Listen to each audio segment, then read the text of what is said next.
খাবারে ভিন্নতা আনলে নিজের কাছে যেমন ভালো লাগে তেমনি কিন্তু পরিবারের সবাই একটু মজা করেই খায়। আসসালামু আলাইকুম, আমি কাউসার নূপুর।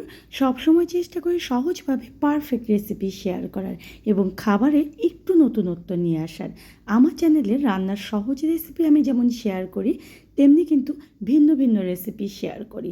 আর বাগান বিষয়ক অনেক ভিডিও শেয়ার করি, কারণ বাগান করাটাও কিন্তু আমার খুবই একটা প্রিয় কাজ। আর আজকে শেয়ার করব খুবই মজাদার এবং ভিন্ন রকম একটা রাইস, আর সেটা হচ্ছে জিরা রাইস। সেজন্য আমি চুলায় দেখুন যে পানি উঠিয়ে দিয়েছি। পানিটা যখন একদম বলক চলে আসবে তখন এর মধ্যে দিয়ে দিচ্ছি 1 টেবিল চামচ পরিমাণ লবণ এবং 1 টেবিল চামচ পরিমাণ সয়াবিন তেল। আমি 2 কাপ পরিমাণ বাসমতি চালকে 30 মিনিট আগে ভিজিয়ে রেখেছিলাম, সেটা এখানে দিয়ে দিচ্ছি। আর চুলার একেবারে জোর আঁচে এটা আমরা সিদ্ধ করব। অবশ্যই কিন্তু চুলায় জোর আঁচে এটাকে সিদ্ধ করতে হবে এবং 30 মিনিট ভিজিয়ে রাখতে হবে চালটাকে। তাহলে দেখবেন যে আপনার রাইসটা হবে একেবারে লম্বা লম্বা এবং রেস্টুরেন্টের মতো বড় বড়। আর রেস্টুরেন্টের রাইসের মতো সাদা করতে চাইলে এখানে একটা গোপন ইনগ্রিডিয়েন্টস ব্যবহার করতে হবে, সেটা হচ্ছে 1 টেবিল চামচ পরিমাণ হোয়াইট ভিনেগার। এখন এটাকে ঢেকে আমাদের সিদ্ধ করতে হবে 100%। আর 100% কুক কীভাবে হয়েছে এটা বুঝতে হলে আপনাকে এভাবে করে চালটা তুলে নিয়ে হাতের মধ্যে একটু টিপে দেখতে হবে। যদি দেখেন যে কোনো রকম শক্ত নেই, তাহলে বুঝতে হবে 100% কুক হয়ে গিয়েছে। এখন স্ট্রেইনারে ঢেলে এটা থেকে আমাদের পানি ঝরিয়ে নিতে হবে। আর চুলায় একটা হাঁড়ি উঠিয়ে দিয়ে হাঁড়িটা যখন গরম হয়ে যাবে তখন সেখানে দিতে হবে 4 টেবিল চামচ পরিমাণ ঘি।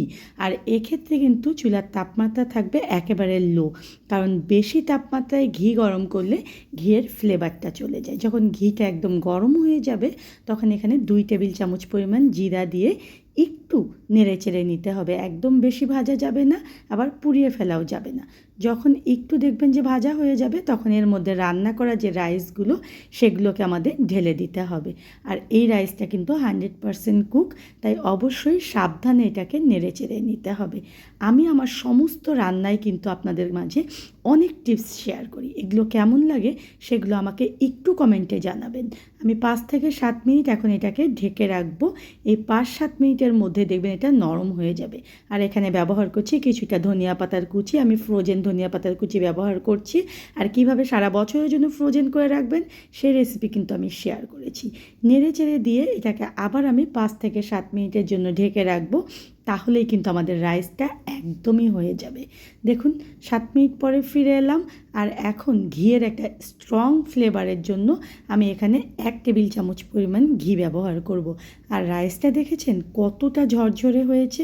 সমস্ত টিপস মেনে যদি আপনি রান্না করেন তাহলে আপনার রাইসটাও এরকমই হবে। 5 মিনিট ঢেকে রেখে আমি পরিবেশন করছি। দেখেছেন কত ঝরঝরে।